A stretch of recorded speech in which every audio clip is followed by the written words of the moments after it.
चुड़ैल जो रहती है सुनसान जगहों पर और जब उसे उसका शिकार मिल जाता है तो वो उसे जिंदा नहीं छोड़ती। यकीनन आपने चुड़ैलों की कई कहानियां सुनी होंगी और आपके मन में एक ही सवाल आता होगा, आखिर चुड़ैल की शक्तियां क्या होती हैं, ये कहां पर रहती हैं? और एक सबसे बड़ा सवाल, आखिर चुड़ैलें बनती कैसी हैं? क्या ये खास तरह का जीव है या साधारण औरतें भी चुड़ैल बन जाती हैं? और इन सब सवालों से ज्यादा बड़ा सवाल है, आखिर चुड़ैलों से बचा कैसे जा सकता है? ज्यादातर इन सवालों का जवाब शादीशुदा मर्द मांगते हैं जो अपनी बीवियों को चुड़ैल समझते हैं, लेकिन हम असली चुड़ैलों की बात करते हैं। आखिर चुड़ैलों से कैसे बचा जा सकता है? इसी के साथ मैं आपको एक चुड़ैल की ऐसी कहानी सुनाऊंगा जो आपको अंदर तक डरा देगी। तो दोस्तों, इस वीडियो को अंत तक जरूर देखिएगा। तो हेडफोन लगा लीजिए, कमरे की लाइट्स ऑफ कर लीजिए, क्योंकि ये वक्त हो रहा है डरने का। चुड़ैल, जिसका इंग्लिश में मतलब होता है विच, जबकि डायन को भी इंग्लिश में विच ही कहा जाता है।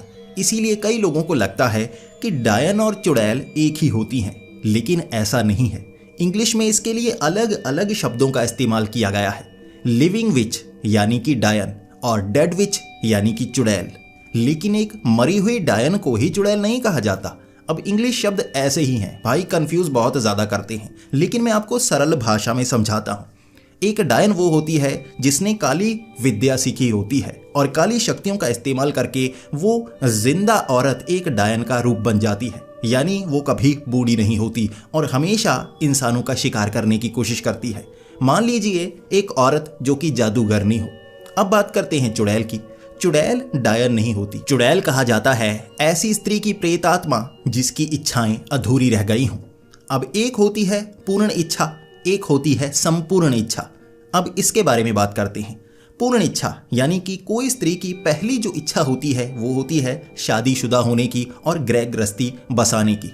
अगर कोई स्त्री की शादी हो जाए, मान लीजिए ये इच्छा उसकी पूर्ण हो गई, लेकिन ये इच्छा संपूर्ण नहीं हुई, यानी कि पूरी शादीशुदा जिंदगी उसने जी नहीं। ऐसी लड़की जिसकी नई नई शादी हुई हो या जो गर्भवती हो, वो अपने बच्चे की इच्छा रखती हो, बच्चे ने अभी जन्म नहीं लिया, ऐसी स्त्री की अगर संदिग्ध हालत में मौत हो जाए तो वो चुड़ैल का रूप धारण कर सकती है और उसकी शक्ति किसी न किसी चीज से जुड़ जाती है। जैसे कोई सुनसान जगह का पेड़ या कोई खाली पड़ा हुआ कुआं या कोई बिल्कुल खाली घर जहां पर कोई ना रहता हो।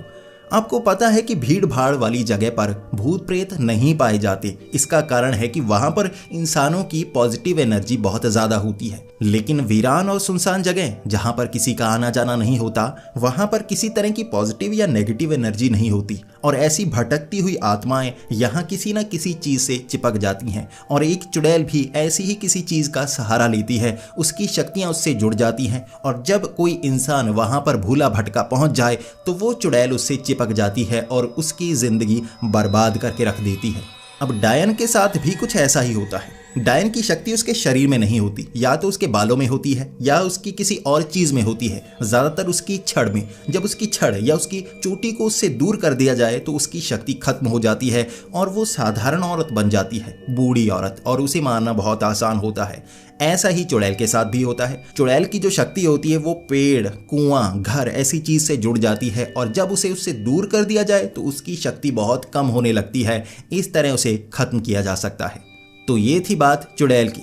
मैंने आपको अच्छे से समझाया कि चुड़ैल कैसी होती है।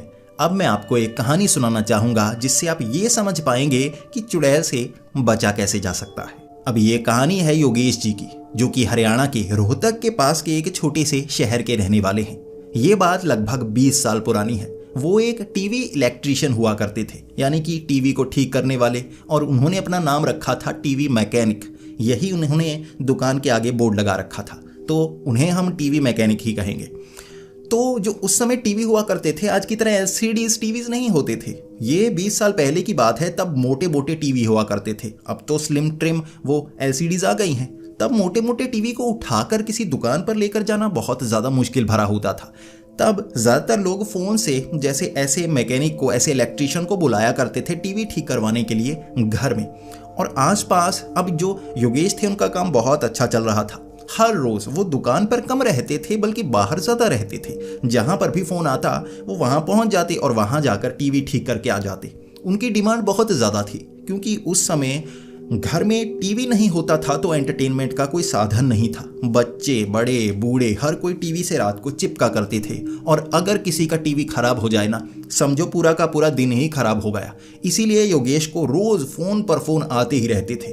पूरा दिन लग जाता था टीवी ठीक करने में लोगों के। लेकिन आसपास के जितने भी इलाके थे ना, सभी लोग उन्हें बहुत ज़्यादा पसंद करते थे क्योंकि वो जो टीवी की रिपेयर करते थे ना, अच्छे से करते थे। लेकिन कभी कभी उन्हें ऐसा काम करना पड़ता था कि रात के 12 बज जाते थे घर आने को। जब फेस्टिव सीजन आ जाता था, त्योहारों के दिन, तब लोग चाहते थे कि टीवी से कुछ ना कुछ देखा जाए। टीवी पर अच्छे अच्छे शो आया करते थे और जो काम था योगेश का बहुत ज़्यादा बढ़ जाया करता था। लोग ज़्यादा पैसे देने को तैयार थे, बस टीवी ठीक हो जाए। इसीलिए योगेश को रात को भी काम करना पड़ता था। इसी तरह वो रात को कई बार कई गांव के बीच से गुजरा करते थे, कई सुनसान जगहों से गुजरा करते थे। कभी उन्हें कोई परेशानी नहीं आई थी, कभी कोई लुटेरा नहीं मिला। ज़्यादातर गांव वाले उसे जानते थे, पहचानते थे। वो जब भी किसी गांव के बीच से गुजरता ना, हर कोई उसे आवाज़ लगाकर जैसे हेलो करता या नमस्ते करता। योगेश इस बार बहुत दूर गए हुए थे तो वापस आने में बहुत ज़्यादा समय लग रहा था और इसी के साथ उनके पास एक पुराना स्कूटर हुआ करता था। उन्होंने सेकंड हैंड लिया था और उसमें काफ़ी ज़्यादा खराबी रहा करती थी, लेकिन वो उस स्कूटर से कंफर्टेबल थे। नया लेना नहीं चाहते थे, उनके पास पैसे थे लेकिन खरीदना ही नहीं चाहते थे। उस स्कूटर के सहारे वो कई गाँव के बीच से गुजरते हुए एक सुनसान रास्ते से निकल रहे थे। इधर उधर खेत बने हुए और वहाँ उनका वो स्कूटर खराब हो गया, बंद पड़ गया। जब वो किक मार रहे थे तो वो स्टार्ट नहीं हो रहा था। फिर उन्होंने धक्का देकर स्टार्ट करने की कोशिश की, पकड़कर तेज भागे और फिर बैठकर देखा कि स्टार्ट होता है या नहीं। वो स्कूटर स्टार्ट नहीं हो रहा था। अब काफ़ी ज़्यादा धक्का देने के बाद वो थक गए थे। एक जगह उन्हें बहुत ज़्यादा पसीना आ गया था, थोड़ी घबराहट हो रही थी काफ़ी देर से। अब ऊपर सामान भी टांगा हुआ था तो स्कूटर को खींचते खींचते आगे वाले किसी गांव तक जाना चाहते थे, वहाँ कोई मदद कर सके। लेकिन वो ज़्यादा दूर पहुंच नहीं पाए बल्कि सुनसान जगह पर ही थे। एक बड़ा सा पेड़, उसके नीचे उन्होंने स्कूटर को खड़ा कर दिया। भाई कोई ना कोई यहाँ से गुजरेगा ना, उससे मदद मांगूंगा, इस तरह मैं कुछ कर नहीं सकता। वहाँ स्कूटर को लगा दिया और पेड़ के नीचे वो बैठ गए। अब इधर उधर देख रहे थे, दूर दूर तक कोई लाइट नज़र नहीं आ रही।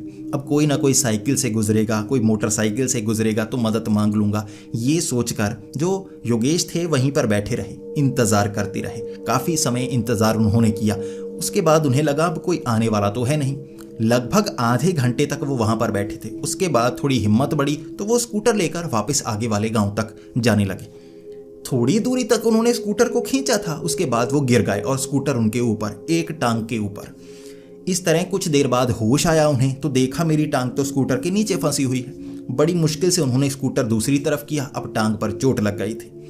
फिर उन्हें समझ में नहीं आया कि कैसे चक्कर आ गए। मुझे घबराहट तो हुई नहीं, अचानक ऐसा लगा आंखों के सामने अंधेरा आया और वो गिर गए थे। फिर उन्होंने स्कूटर को धक्का देना शुरू कर दिया, इस बार थोड़ा ध्यान से कि टांग नीचे ना आ जाए। टांग पर चोट तो लगी थी लेकिन इतनी ज़्यादा गहरी नहीं लगी थी कि स्कूटर को धकेला ना जा सके। थोड़ी दूर स्कूटर और धकेला और उसके बाद फिर से चक्कर आ गया, वहाँ वो फिर से गिर गए। इसके बाद उन्होंने स्कूटर को और घसीटने की कोशिश की। थोड़ी दूर जाते और वहाँ जाकर उन्हें चक्कर आ जाते, स्कूटर भी गिरता, वो भी गिर जाते। अब उन्हें लगा कि आज सेहत ज़्यादा खराब लगती है, स्कूटर को ज़्यादा धक्का दूंगा ना तो ज़्यादा घबराहट होगी, तो बहुत ज़्यादा मुश्किल हो जाएगी। वहाँ उन्होंने स्कूटर का स्टैंड लगाया और स्कूटर के ऊपर बैठ गए कि भाई अब मैं आगे जाने वाला नहीं। दूर लाइट्स तो नज़र आ रही थी कि आगे गांव है, उन्हें पता लग गया था, लेकिन वो इंतज़ार करना चाहते थे। स्कूटर पर वो बैठे हुए थे, 2-3 बार और चक्कर आए और वो वहीं पर फिर से गिर गए। इस तरह इस बार वो जब उस चक्कर खाने के बाद उन्हें होश आया तो सुबह हो चुकी थी और कुछ लोग वहाँ खेतों की तरफ आ रहे। उसे हिलाकर उठाया और वो हैरान होकर उठा कि मैं यहीं पर सो गया था। रात को उसने बताया कि इस तरह मेरे साथ हुआ। अब वहाँ पर लोग कह रहे कोई बात नहीं, तुम्हें घबराहट हुई होगी, और लोग ज़्यादातर थे ना उसे जानते थे तो उसे पहचान गए। उसे आगे वाले घर पर लेकर गए और स्कूटर को उन्होंने स्टार्ट किया। बड़े आराम से स्कूटर वहाँ स्टार्ट हो गया था। उसके बाद वो आगे एक घर पे लेके गए, वहाँ पानी वानी पिलाया, खाना खिलाया सुबह का। वहाँ पर भी वो कई बार टीवी ठीक करने के लिए आ चुका था।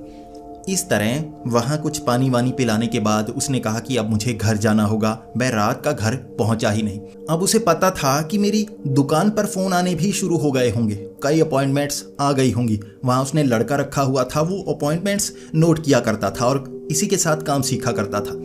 उसने स्कूटर स्टार्ट किया। इसके बाद वो दुकान पर पहुंचा। जब वो दुकान पर पहुंचा उसकी हालत और ज़्यादा ख़राब हो रही थी। उसे उल्टियाँ आने लगी, उसके बाद उसे चक्कर आने लगे, उससे बैठा नहीं जा रहा था और आज की जितनी अपॉइंटमेंट थी उसने सबको कह दिया कि आज मैं नहीं आ सकता, मेरी सेहत काफ़ी ज़्यादा ख़राब है। दोपहर को 12 बजे के करीब वो डॉक्टर के पास गया। अब डॉक्टर ने दवाई दे दी कि तुम्हें उल्टी आ रही है, चक्कर आ रहे हैं, हो सकता है तुम्हारे अंदर किसी तरह की कमज़ोरी आ गई हो। दवाई तो दे दी थी लेकिन दवाई से कोई असर नहीं पड़ रहा और शाम के 6-7 बजे तक उसकी हालत इतनी ज़्यादा ख़राब हो गई थी कि टांगों में दर्द हो रहा था, जैसे बहुत ज़्यादा कमज़ोरी हो। उससे बेड से उठा नहीं जा रहा था। उसके बाद वो शाम तक अपने बेड पर लेटा रहा। उसके बाद उसे लगा आराम करूंगा, कल सुबह काम करूंगा। अब काम वो छोड़ता नहीं था, बीमार हुआ करता था तब भी लोगों के घर जाया करता था। ये फेस्टिव सीजन था, डिमांड बहुत ज़्यादा थी, पैसे ज़्यादा मिला करते थे। अब रात के लगभग 11 बजे के करीब उसे जैसे चक्कर आने लगे, आंखों के सामने अंधेरा सा आने लगा। अचानक इसी तरह वो एक बल्ब को देख रहा। इस तरह उसे नींद तो आ नहीं रही थी। उसके माँ बाप दूसरे कमरे में थे। वो जब बल्ब को देख रहा, आंखों के सामने बार बार अंधेरा आ रहा और उसे एक चेहरा नजर आ रहा। ऐसा लग रहा था जैसे किसी की परछाई हो। जब किसी लाइट के आगे कोई खड़ा हो ना, उसका चेहरा नजर नहीं आता, बस ऐसा लगता है कोई खड़ा है और परछाई है। उसे ऐसे एक लड़की नजर आ रही थी और बार बार जब वो उसे देखता वो घबरा सा जाता। इसके बाद वो खुद को समझाने लगा कि नहीं, सिर्फ भ्रम हो रहे हैं। लेकिन उस रात बार बार उसे उल्टी आने का मन करे। जब वो भागकर बाथरूम में जाए वहां पर भी उसे वो लड़की नजर आए। इसके बाद उसके शरीर पर खरोंच के निशान बनने लगे थे। गर्दन पर खरोंच के निशान, छाती पर खरोंच के निशान, और ऐसा लग रहा था जैसे शरीर पर कोई कीड़ा चल रहा हो जो ऐसे रिएक्शन कर रहा हो जाते हैं ना, फफोले हो जाते हैं हमारे शरीर पर जब कोई कीड़ा वहाँ चलता है। कई ऐसे कीड़े होते हैं, उसे लग रहा था ऐसा है। लेकिन जो खरोंच थी ना, वहाँ से खून भी थोड़ा थोड़ा निकल रहा था, जैसे किसी ने अपने नाखूनों से ऐसे खरोंचा हो, निशान बन रहे थे। वो रात सबसे ज़्यादा डरावनी थी। उसे बार बार वो लड़की नजर आती रही, खरोंच के निशान होते रहे, बार बार उल्टी आने का मन करता रहा और 12-1 बजे के करीब उसे आदत सी हो गई कि ये सब भ्रम हो रहा है, शायद बुखार बहुत ज़्यादा चढ़ चुका है, इस कारण मुझे भ्रम हो रहे हैं। अब तो डॉक्टर मिलने वाला नहीं, कल सुबह मैं डॉक्टर के पास जाऊंगा। 12 से 1 बजे के करीब थे जब वो आंखें बंद करके इस सब से बचना चाहता था कि आंखें बंद करूंगा तो ऐसे भ्रम नहीं होंगे, अब सपने आएंगे, समझ जाऊंगा मैं। उसे छाती पर वजन महसूस होने लगा। उसे समझ में नहीं आ रहा था कि सांस लेने में परेशानी क्यों हो रही है। उसे लगा उठना होगा, शायद उल्टी ना आ रही हो, इसलिए सांस बंद सी हो रही है। जैसे ही उसने आंखें खोली, जो छोटा सा बल्ब था, कमरे में इतनी लाइट थी, भ्रम जरूर हो रहा था, यह भ्रम नहीं था। कोई जैसे उसकी छाती पर बैठा हुआ, लंबे से बाल थे और भयानक सी आंखें। जो लाइट थी पीछे थी अब भी, लेकिन अभी वो सिर्फ परछाई नहीं थी, आंखें चमक रही थी, रोशनी छोड़ रही थी। ये कोई लड़की थी जो डरावनी सी थी और उसकी छाती पर बैठी हुई। अब जो योगेश था ना, उसने चीखने की कोशिश की। उसके होंठ जैसे बंद थे, जैसे बंद हो गए हों। अंदर से उसने बोलने की कोशिश की लेकिन उसके होंठ पूरी तरह से बंद थे। चीख निकल तो रही थी लेकिन बंद होंठों के कारण बाहर तक ज़्यादा जा नहीं रही थी। जैसे हम कई बार रात को चीखते हैं ना, जब सपना डरावना आ जाए तो सामने वाला बताता है तो चीखने की कोशिश कर रहा था, इसी तरह से वो चीख रहा था लेकिन आवाज़ नहीं निकल रही। बहुत कोशिश की और इतना ज़्यादा डरा उसे देखकर। उसे लग रहा था कि अब वो जिंदा नहीं बचने वाला। एक तो उससे चीखा नहीं जा रहा, दूसरा उसे जैसे सांस अच्छे से नहीं आ रही और गर्दन थी वो घोंटी जा रही थी। ये रात उसकी बहुत ज़्यादा डरावनी रात निकली थी। बार बार वो आंखें बंद करता, वो बेहोश हो जाता, उसे छाती पर वो लड़की नजर आती। जब सुबह उठा, छाती पर निशान, गले पर ऐसे निशान बने हुए, किसी की उंगलियों के निशान, ऐसे पूरी तरह से यहाँ उंगलियों के निशान बने हुए। और उसने जब अपने परिवार वालों को बताया तो परिवार वाले समझ गए कि तुझ पर किसी प्रेत आत्मा का साया है। रात को कमरे में कोई नहीं आया, घर में कोई नहीं आया, तो ये निशान कैसे? अब इसके बाद उन्होंने पहले तो डॉक्टर के पास जाकर ये बात बताई। डॉक्टर तो मान नहीं रहा था। उसने दवाई दे दी कि रात को चक्कर आए होंगे, ये नींद की गोली है, इससे नींद अच्छे से आएगी, तुम्हें सपने नहीं आएंगे। उसके बाद वो पहुंच गए एक मंदिर के पुजारी के पास, वहां जाकर समाधान करवाना चाहते थे। अब योगेश के जो माँ बाप थे काफ़ी ज़्यादा धार्मिक थे, वो उस मंदिर में बहुत ज़्यादा जाया करते थे। वहाँ वो माथा टिका रहे थे योगेश का। उसने माथा टेका तब उसे कोई डर नहीं लग रहा था। उन्होंने बताया कि ये सब हुआ और रात को हुआ, घर में कोई नहीं था, अपने आप हुआ। वहाँ मंदिर के पुजारी ने कहा था कि ऐसे निशान ज़्यादातर तब बनते हैं जब किसी प्रेत आत्मा का साया हो, और ये किसी लड़की की प्रेत आत्मा लग रही है, जैसे कि योगेश ने बताया था। और कोई लड़की की आत्मा, ज़्यादातर चुड़ैलों की ये प्रेत आत्माएं होती हैं, चुड़ैलें होती हैं जो इस तरह से इंसानों से चिपक जाती हैं। पुजारी ने सवाल जवाब करने शुरू कर दिए कि तुम कहाँ गए थे, किसी के घर गए थे, कोई खाली जगह थी, किसी चीज़ को उठाकर घर लेकर आए। अब उसने शुरू से बताना शुरू कर दिया, मैंने टीवी ठीक किया था, घर में बच्चे थे खेल रहे थे। पुजारी ने कहा ठीक है, वहाँ कुछ नहीं हो सकता। किसी और जगह, किसी खंडहर में गए थे, कोई खाली जगह, किला विला, किसी ऐसी जगह गए? उसने कहा नहीं। फिर उसने बताया कि पेड़ के पास ना स्कूटर खराब हो गया, बड़े ही अच्छे से चल रहा था, वहाँ खराब हो गया, मैं ठीक करने लगा, फिर पेड़ के पास बैठ गया थोड़ा आराम करने के लिए, उसके बाद से ये काम शुरू हुआ। उसने अच्छे से बताया फिर कैसे चक्कर आने शुरू हुए। और उस पुजारी ने कहा गड़बड़ वहीं पर है। चुड़ैलें ज़्यादातर कुआं, घर, ऐसी सुनसान जगह किसी चीज़ से चिपकी होती हैं और जब कोई वहाँ पर ज़्यादा समय बिताए तो वो उस चीज़ को छोड़कर उससे चिपक जाती हैं। जब उससे चिपक जाती हैं तो छुड़ाना बहुत मुश्किल होता है। तुम उसे जैसे उधार लेकर आए हो, ये शरीर तुमने उधार दिया है। हम यहाँ मंदिर में वो चुड़ैल को दूर करने की कोशिश तो करेंगे, लेकिन जो चुड़ैलें होती हैं वो साधारण भूत प्रेत से काफ़ी ज़्यादा चालाक होती हैं। वो तुम्हारा शरीर कुछ समय के लिए छोड़ेंगी और तुम मंदिर में कितना समय बिता पाओगे? हमेशा यहाँ थोड़े ना रह सकते हो। जैसे ही बाहर जाओगे चुड़ैल फिर से चिपक जाएगी, फिर से वैसे हालात शुरू हो जाएंगे। फिर योगेश डर गया, उसने कहा मुझे क्या करना होगा? उस पुजारी ने कहा तुम्हें उसी पेड़ के पास जाना होगा, वहाँ जाकर दिया जलाना होगा और मैं कुछ चीज़ें देता हूँ वहाँ रख कर आना होगा और ये कहना होगा जो चीज़ ली है वो वापस दी जाए। अब वो चुड़ैल तुम पर है, उसके बाद वापस उसी पेड़ पर छोड़ आना। और कहते हैं जो चुड़ैल जिस पेड़ से चिपकी होती है, अगर वहाँ कोई पूजा पाठ या अनुष्ठान किया जाए तो वो चुड़ैल उस जगह को छोड़कर चली जाती है। अब जो योगेश था वो नहीं चाहता था कि इतना बड़ा काम किया जाए, वो खुद से चुड़ैल का निवारण चाहता था। जैसा पुजारी जी ने कहा उसने वैसा किया।